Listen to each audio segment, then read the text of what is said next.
नमस्कार. आज आपण कडू न होणारी भरली कारली कशी बनवायची ते बघणार आहोत. तर रेसिपीला सुरुवात करूया.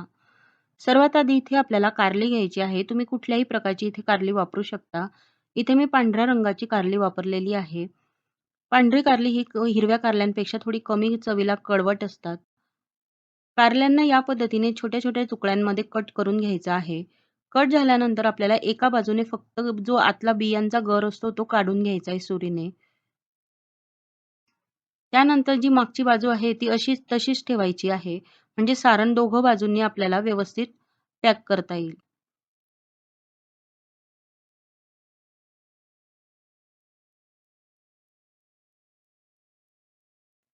हा जो निघालेला गर आहे तो आपल्याला फेकून द्यायचा नाही. तो पुढे सारणामध्ये आपल्याला यूज करायचा आहे.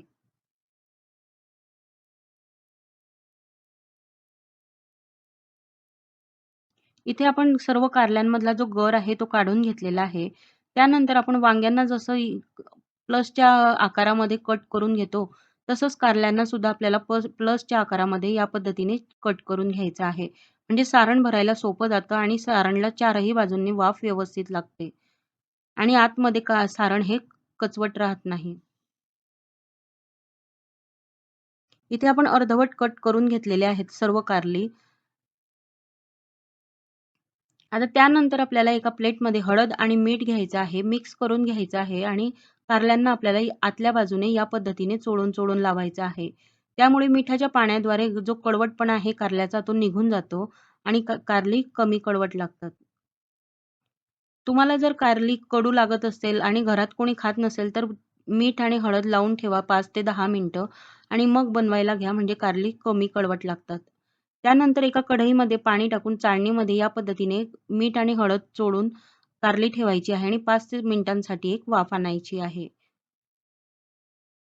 त्यानंतर जो गर आहे त्या मधल्या ज्या कडक झालेल्या बिया आहेत त्या काढून टाकायच्या आहे आणि ज्या कोवळ्या बिया आहेत त्या फक्त आपल्याला त्यामध्ये ठेवायच्या आहे आणि सर्व सारणाला मीठ आणि हळद जे राहिलेलं आहे ते सुद्धा टाकून 5 ते 10 मिनिट असंच ठेवायचं आहे म्हणजे त्यातील कडवटपणा निघून जाईल. त्यानंतर आता कारल्यांसाठी जे सारण बनवायचं आहे तर त्यासाठी पॅनमध्ये तेल टाकायचं थोडंसं आणि त्यामध्ये आपल्याला बेसन पीठ अर्धी वाटी परतून घ्यायचं आहे. बेसन अगदी ब्राऊन रंगाचं होईपर्यंत आपल्याला व्यवस्थित असं मंद आचेवरती परतून घ्यायचं आहे. बेसन परतून झालेलं आहे. त्यानंतर आता सारणासाठी इथे आपल्याला अर्धी वाटी भाजलेले शेंगदाणे घ्यायचे आहेत आणि ते आपल्याला मिक्सरच्या भांड्यामध्ये टाकायचे आहे. तयार भाजून घेतलेलं बेसन आपल्याला यामध्ये टाकायचं आहे. चवीनुसार मीठ घालायचं आहे. लाल तिखट घालायचं आहे. थोडीशी हळद टाकायची आहे आणि हिंग टाकायचं आहे. 2 ते 3 लसणाच्या पाकळ्या टाकायच्या आहे आणि हे सर्व असं आपल्याला फिरवून घ्यायचं आहे. इथे तुम्ही बघू शकता अगदी असं जाडसर थोडंसं जाडसरच हे सारण आपल्याला तयार करून घ्यायचं आहे. त्यानंतर या सारणामध्ये आपल्याला थोडंसं 2 ते 3 चमचे तेल घालायचं आहे आणि आपण जे कारल्यामधला जो गर काढून घेतलेला आहे तो या पद्धतीने पिळून घ्यायचा आहे. म्हणजे त्यातील मिठाच्या पाण्याद्वारे कडवटपणा निघून जातो आणि हा सर्व गर आपल्याला या सारणामध्ये टाकायचा आहे आणि मिक्स करून घ्यायचं आहे.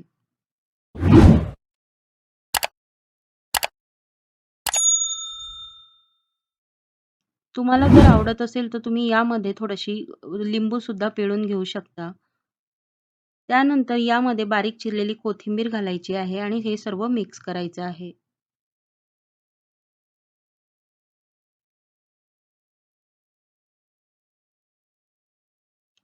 इथे कारली सुद्धा वाफवून तयार झालेली आहे. तुम्ही इथे बघू शकता अगदी मऊसूत असे कारले वाफवले गेलेले आहे.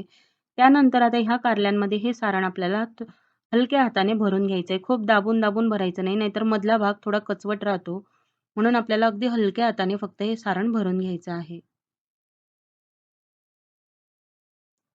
सारणामध्ये जर थोडेसे शेंगदाणे तुम्ही जाडसर ठेवलेले असतील, तर दाताखाली आल्यानंतर चव खूप छान लागते. म्हणून शेंगदाणे थोडेसे जाडसर ठेवा. इथे सर्व सारण भरून तयार झालेलं आहे. त्यानंतर आता एका पॅनमध्ये तेल टाकायचं आहे. थोडंसं जिरं टाकायचं आहे. त्यानंतर 2 ते 3 कढीपत्त्याची पानं टाकायची आहे आणि या पद्धतीने आपण जे भरून घेतलेले कारले आहेत, ते सुद्धा या पद्धतीने ठेवायची आहेत आणि झाकण ठेवून 2-2 मिनिटांसाठी वाफ आणत राहायचं आहे. थोड्या-थोड्या वेळाने या पद्धतीने अशी कारली दोघं-तिघं बाजूंनी परतून घ्यायची आहेत. जोपर्यंत आतल्या सारणाला वाफ येत नाही आणि बाहेरील आवरण जे आहे कारल्याचं ते परतून होत नाही, तोपर्यंत आपल्याला हे तेलावरती या पद्धतीने उलट-सुलट करून परतून घ्यायचं आहे. कारली आधी आपण वाफवून घेतलेली, त्यामुळे ही भाजी करण्यासाठी खूप जास्त वेळ लागत नाही. अगदी झटपट तयार होते. 5 मिनिटांमध्ये ही भाजी तयार होते. सारण जर तुम्ही आदल्या दिवशी बनवून ठेवलेलं असेल, तर लगेच आपल्याला ही वाफवून घेता येतात आणि लगेच तयार होते. तर एकदा नक्की करून बघा. या पद्धतीने कारली अजिबात कडू होत नाही. तर आजची रेसिपी तुम्हाला कशी वाटली नक्की सांगा. आवडली असेल तर लाईक करा, शेअर करा आणि अशाच रेसिपी बघण्यासाठी चॅनलला सबस्क्राईब करा. लवकरच भेटूया अशाच नवीन रेसिपीसोबत. धन्यवाद.